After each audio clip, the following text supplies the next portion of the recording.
पाकिस्तान के अंदर 29% ratio heart attack की रेशो है, जिसमें से 16 पॉइंट समथिंग जो रेशो है वो डेथ रेशो है, जो कि हार्ट अटैक की डिजीज से हो जाती है। और आज अगर फैसलाबाद के अंदर 16-17 हजार बंदा बैठा हुआ था ना, उसमें से तकरीबन 4-5 हजार को अटैक हो सकता था अगर ये पाकिस्तान मैच हार जाता था। क्या टीम है पाकिस्तान, इनको ये नहीं अभी तक समझ चली कि इन लोगों ने अपना मिडिल ऑर्डर कैसे स्टैंड करना है। अपना मिडिल ऑर्डर इन फ्यूचर में आप कहां पे देख रहे हो, आप लोगों को जरा सा भी इल्म नहीं है। हम लोग जब यहाँ पे बैठ के मैच देखते हैं ना, तो बड़ी खुशी होती है इस बात की कि पाकिस्तान को बहुत प्रॉपरली परफेक्ट स्टार्ट मिला है। एशिया कप में भी आपने देखा कि बड़े बड़े लेवल के हमें स्टार्ट मिले, लेकिन उसके बावजूद हमारा मिडिल ऑर्डर टोटली कोलैप्स कर जाता था। सेम एज इट इज आज फैसलाबाद के अंदर 17 साल के बाद इंटरनेशनल क्रिकेट की वापसी हुई। पाकिस्तान और साउथ अफ्रीका का मैच था, और उस मैच में भी पाकिस्तान का स्टार्ट जो है वो आउटस्टैंडिंग था, और उसके बावजूद एंड वाले जो मतलब के मिडिल ऑर्डर था आपका, जिन्होंने मेन रन्स बनाने होते हैं, वो आपका टोटली कोलैप्स कर गया था। ये पाकिस्तान टीम है, ये कोई इंडियन, कोई न्यूजीलैंड, कोई इंग्लैंड या फिर कोई ऑस्ट्रेलिया की टीम नहीं है जो मिडिल ऑर्डर नीचे से आके मैच को विन करवा सके। नहीं भाईजान, ऐसे पाकिस्तान के अंदर नहीं होता। अगर 17,000 बंदा आज फैसलाबाद के अंदर बैठा हुआ था ना, फर्स्ट ऑफ ऑल तो thank you so much Faisalabad, thank you so much Faisalabad के जितने भी क्रिकेट लवर्स हैं उनको आप लोगों का बहुत बहुत शुक्रिया अदा करता हूं कि भाई आप लोग स्टेडियम में गए और इतना आप लोगों ने प्यार क्रिकेट को दिखाया। आज के मैच के बारे में हम बहुत कुछ डिस्कस करेंगे, बहुत कुछ डिस्कस होने वाला है इस मैच के अंदर। कुछ गलतियां जो पाकिस्तान की तरफ से हुई हैं, कुछ मिसअंडरस्टैंडिंग जो साउथ अफ्रीका के तरफ से हुई हैं, ये सारी की सारी चीजें हमारे सामने मौजूद हैं और आज हम इस वीडियो के अंदर बयान करेंगे। सबसे पहले तो मैं बताता चलूं कि हमारी कल की प्रिडिक्शन के मुताबिक हमारी 11 मेंबर्स जो रुकनी स्क्वाड था, जो हमने अपनी तरफ से प्रिडिक्ट किया था कि कल पाकिस्तान इन 11% के साथ टीम में ग्राउंड के अंदर उतरेगा। आज उनमें से एक मेन बॉलर जिसका नाम हारिस रऊफ है, हारिस रऊफ से पूरी दुनिया वाकिफ है, हारिस रऊफ को नहीं खिलाया गया। बहुत सारे के माइंड में क्वेश्चन होगा कि भाई हारिस रऊफ को क्यों नहीं खिलाया गया। सबसे पहले मैं सबको ये बताता चलूं कि हारिस रऊफ के ऊपर 2 मैचों का बैन लगा हुआ है। आईसीसी कोड ऑफ कंडक्ट के मुताबिक उसने जो हरकतें की थी एशिया कप के अंदर, जो सेकंड इंडिया के साथ हमारा मैच था, उसके अंदर जो उसने हरकतें की थी, उसकी वजह से उस पे आज बैन लगा हुआ है। 2 ओडीआई इंटरनेशनल का उसके ऊपर बैन लगा हुआ है।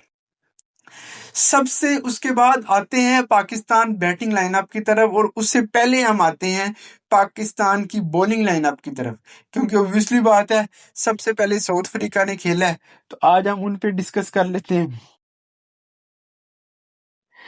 आज हम सबसे पहले ये देखेंगे कि भाई पाकिस्तान की बॉलिंग लाइनअप ने कहां कहां पे अपनी गलतियां की और कहां कहां पे इनको ये गलतियां नहीं थी करनी चाहिए।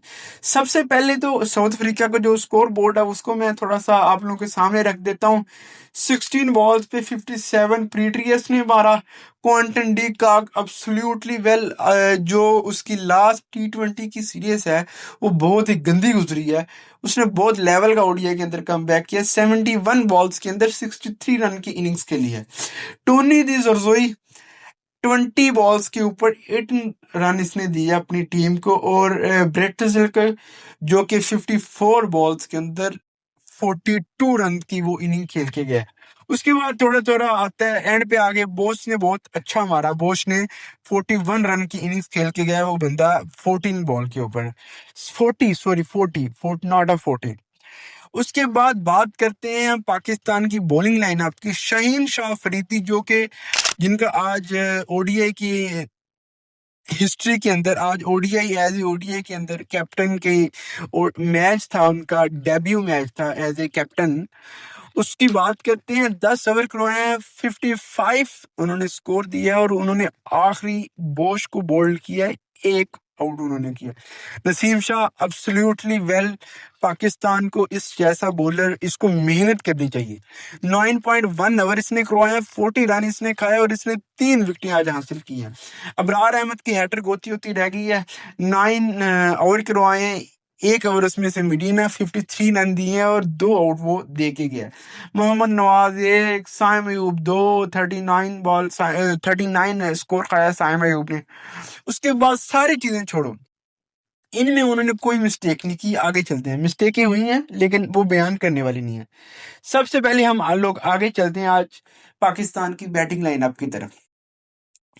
पाकिस्तान को जिस तरह से आज फखर जमान ने और साइम अयूब ने स्टार्ट दिया, मैं कहता हूं कि ऐसा स्टार्ट हर टीम की ख्वाहिश होता है।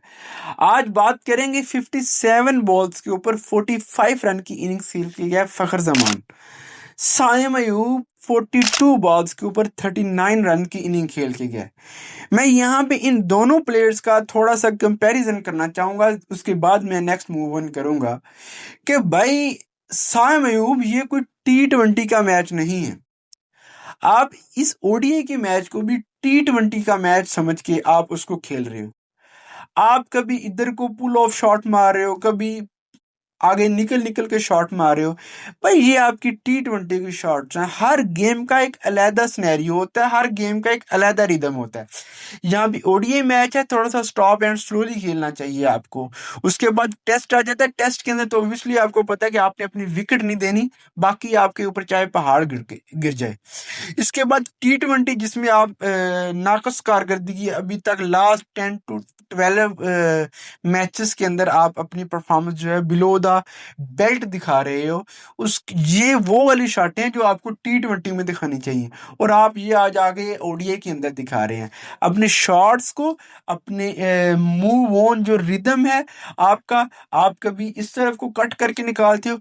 भाई ये आपकी T20 की शॉट्स हैं जिसमें आप पहले मैच के अंदर सबसे पहले आपने कैच दिया था अगेंस्ट इंडिया के मैच के दरमियान। फखर जमान ने अपनी कोई भी ऐसी शॉट नहीं खेली जिससे हमें और जिससे उसको कोई मतलब कि परेशानी हो रही हो।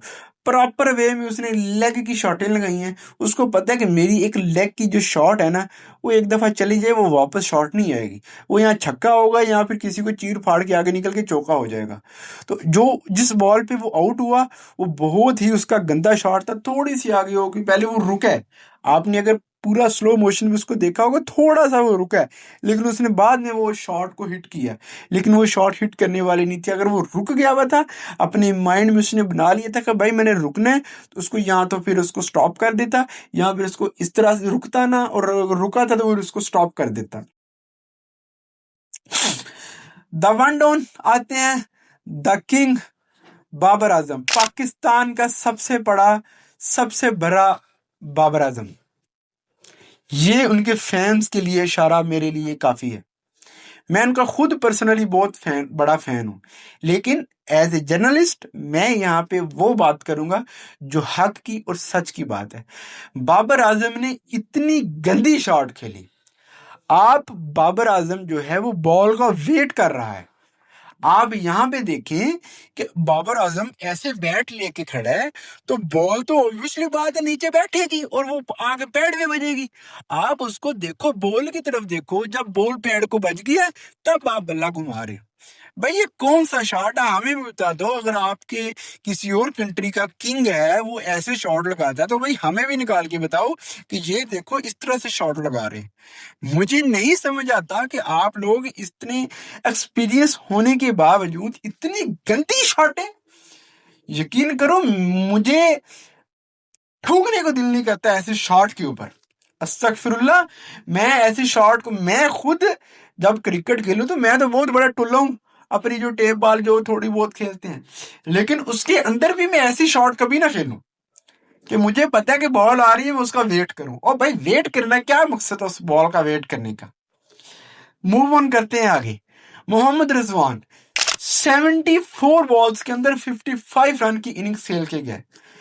गुड बैटिंग, उसने बहुत अपनी बैटिंग पे कंट्रोल किया हुआ था आज।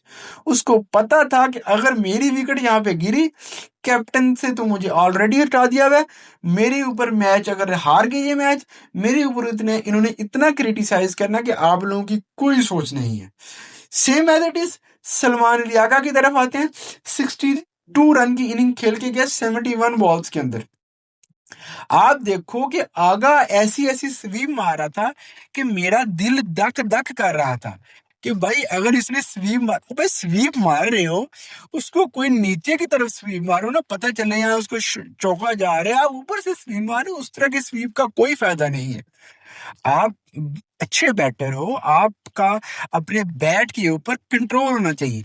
हमेशा मेरी बात याद रखना, अच्छा बैटर वही होता है कि जिसका अपने बैट के ऊपर, अपने इमोशंस के ऊपर कंट्रोल होता है। जब वो कंट्रोल करके खेलता है, वो बॉल को देखता है कि बॉल किस तरफ मूव ऑन कर रही है, तो देन वो वहां से शॉट लगाने की ट्राई करता है।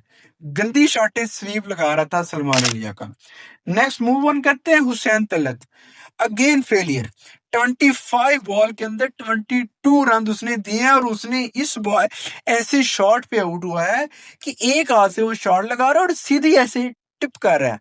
मेरे तो ख्याल से वो नेट के ऊपर प्रैक्टिस करो ना, तो इससे अच्छी जो शॉटें हैं वो नेट के ऊपर लग जाती हैं। इतनी गंदी शॉट उसने लगाई है। Another collapse. आगे हसन नवाज ग्रीज से बाहर निकल के घेरा, नीचे से स्टंप, पीछे से स्टंप हो गया। 3 बॉलों पे एक ball again fail. Mohammad Nawaz 9 पे 9 फेल, कट शॉट लगाए, कैच हो गया।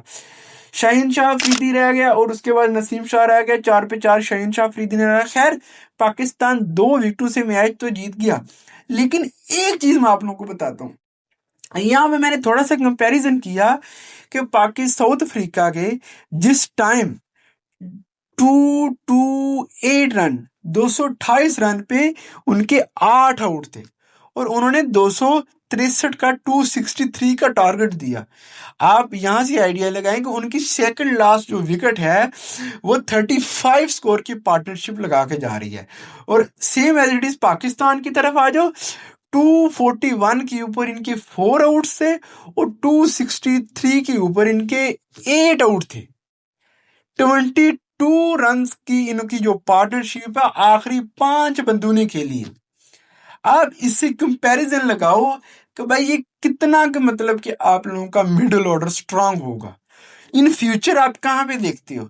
2000 इंडिया के अंदर इंडिया का मीडिया देख लो, इंडिया के कोचेस देख लो, इंडिया की बैटिंग लाइनअप देख लो, इंडिया की बॉलिंग लाइनअप देख लो।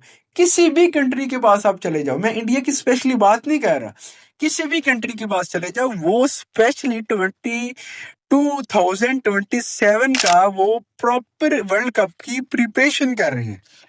आपके पास प्रिपरेशन तो दूर की बात, आपका कैप्टन नहीं फिक्स, और दूसरी बात आपका अपना मिडिल ऑर्डर स्ट्रांग क्या तो है ही नहीं है। जितना गंदा पाकिस्तान का मिडिल ऑर्डर है, मैंने आज तक पूरी क्रिकेट हिस्ट्री के अंदर इतना गंदा मिडिल ऑर्डर नहीं देखा। ये आपके सामने पड़ा हुआ है स्टैट, और मेरे ख्याल से आप लोगों को इस चीज पे सोचना चाहिए मैनेजमेंट को। मैं क्यों बार बार यहाँ पे उछल उछल के बकवास कर रहा होता हूँ कि भाई अपनी मैनेजमेंट को ठीक करो। यहाँ पे जो सो कॉल्ड सिफारशी लड़के आते हैं उनको बाहर बिठाओ। हुसैन तलत से अच्छा था आप राना फहीम अशरफ को इन करो, उससे काम लो। वो आपको नजर नहीं आ रहा कि वो T20 के अंदर आपको क्या परफॉर्म देख करके दे रहा है? आप लोग इससे सीखो। अगेन क्या कर सकते हैं, पाकिस्तान मैच तो जीत गया, और मैच भी किस तरह जीत गया। मेरे तो ख्याल से साउथ अफ्रीका की जो टीम खेल रही थी, उनको पहली तो उनकी टीम ही स्टेबल नहीं थी। उनका जो ब्रेविस बड़ा लेवल का इस टाइम जा रहा है, ब्रेविस उनका इंजर्ड हो गया, वो सीरियस से आउट ही हो गया। तो अगर वहां पे यहाँ पे उनका ब्रेविस होता है ना, तो इनका कम से कम ये जो 263 का टारगेट था ना, ये कम से कम ये तकरीबन तकरीबन 300 300 350 350 350 के पास जाके तो टच होना था। आप लोग पता नहीं किस चीज की, किस मॉडर्न डे की क्रिकेट खेल रहे हो। अगेन एक दफा फिर कोई बात नहीं, मिडिल ऑर्डर के ऊपर वर्क करेंगे इंशाल्लाह। मेरी पाकिस्तान क्रिकेट बोर्ड से रिक्वेस्ट है, हाथ जोड़ के रिक्वेस्ट है भाई, आगे आपका 2026 के अंदर T20 का वर्ल्ड कप आ रहा है, आगे 2027 के अंदर आपका ODI का वर्ल्ड कप आ रहा है, आपकी आगे टेस्ट क्रिकेट आ रही है। खुदा का वास्ता है, खुदा का वास्ता है, काइंडली हाथ जोड़ के आपसे रिक्वेस्ट है, अपने मिडिल ऑर्डर्स के ऊपर वर्किंग करो, अपने मिडिल ऑर्डर्स के ऊपर वर्किंग करो, अपने मिडिल ऑर्डर्स के ऊपर वर्किंग करो। हमें ऐसी क्रिकेट नहीं चाहिए, हमें ऐसा मिडिल ऑर्डर नहीं चाहिए। खुदा के लिए हमारी जान बख्श दो। Thank you so much. Allah हाफिज। मैं इतना ही कह सकता हूँ, इससे बढ़कर मैं कुछ नहीं कह सकता। पाकिस्तान जिंदाबाद।